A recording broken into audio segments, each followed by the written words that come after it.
What's going on, guys? Welcome to episode 3 of the PACK Fantasy Football League podcast. I'm excited to be here for yet another week. I just couldn't wait another month to really talk about the things that are happening in our league, but also in the NFL itself, as we just had the NFL trade deadline on Tuesday at 4 o'clock, and a lot of transactions happened. Before the deadline, Kadarius Toney got traded to Kansas City from New York to Kansas City. Obviously, the big one, Christian McCaffrey, goes from Carolina. Now he's on San Francisco and had an incredible game. He's been there for 2 weeks now. But right before the deadline, these players got traded. Chase Claypool goes from the Steelers to the Bears.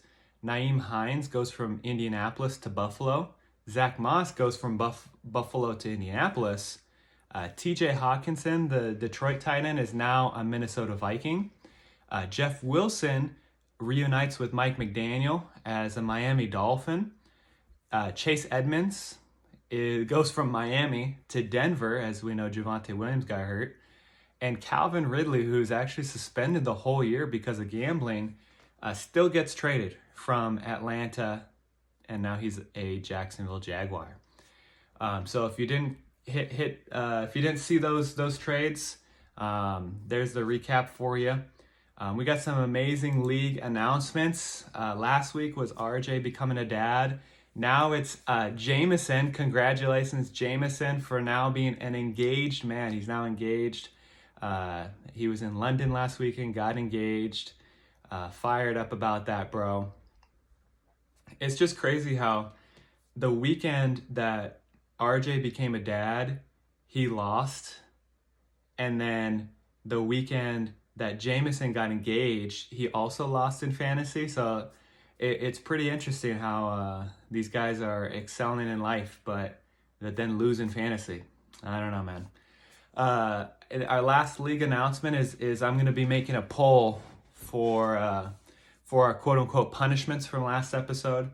Hopefully we can come to a majority of what the last place quote-unquote punishment is going to be. Obviously, it's not going to be anything too crazy, but you guys had some pretty creative ideas. In terms of our league, Joe beat Craig this past weekend, so now there's no more undefeated teams. Hopefully I can hand Craig his second loss this week. But you know what's interesting about Craig, this Joe Estep and Craig matchup? It's really going to start my newest segment, which is Wild Stat of the Week. And I actually have 3 stats to bring you guys that are just crazy. They're insane. So the first stat has to do with Joe Estep. His main contributor from last week was Derrick Henry. In fact, Derrick practically beat Craig by himself.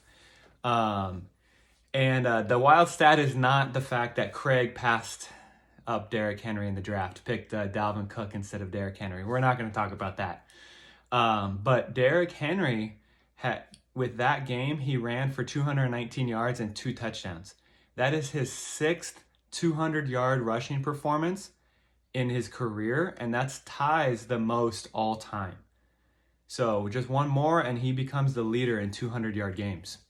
But the crazy part is 4 of his 6 200-yard performances have been against the Houston Texans, like this weekend. And specifically, literally his last 4 matchups against the Houston Texans, Derrick Henry has rushed for 200 yards. Now, you're probably asking, when is the next time that Derrick Henry plays the Texans? Because they play each other twice a year. Well, the next time Derrick Henry plays the Texans is the semifinals of the fantasy playoffs.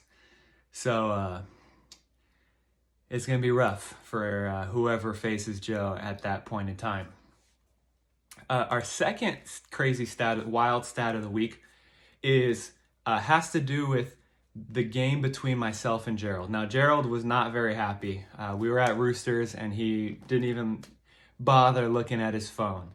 But I knew that I was close. I was like 130 something points, and I knew I wanted to hit 150 so that this stat could be accomplished. I have a listing of the biggest blowouts in our league's history. And me blowing out Gerald hits 10th on the list. Love you, bro. But the crazy part is Gerald is on the biggest blowout list 6 times besides this past week. All the other times, so this is his 7th time on the list. All the other 6 times, he's the one doing the blowout. He's the one blowing out his competitor. And so not only did I get 150 points, which ties me with Gerald for the most 150 point games all time. Gerald has 5, now I have 5, Craig has 4. So not only do I tie him in that metric, but also I put him on the list, the biggest blowout list, as the loser for the first time. And so that was a wild stat to me. Maybe not to Gerald. And our third stat coincides with the game of the week. Now, I could say that my game against Craig is the game of the week because I'm always looking forward to, and the biggest games of my season is Joe Estep, RJ, Craig, Gerald. Thomas, you're getting up there. Thomas, I've lost to you one too many times. But those are the games that I really feel, man, I got to win those games. So my week against Craig is important, but I think the biggest game of the week is Daniel versus RJ5.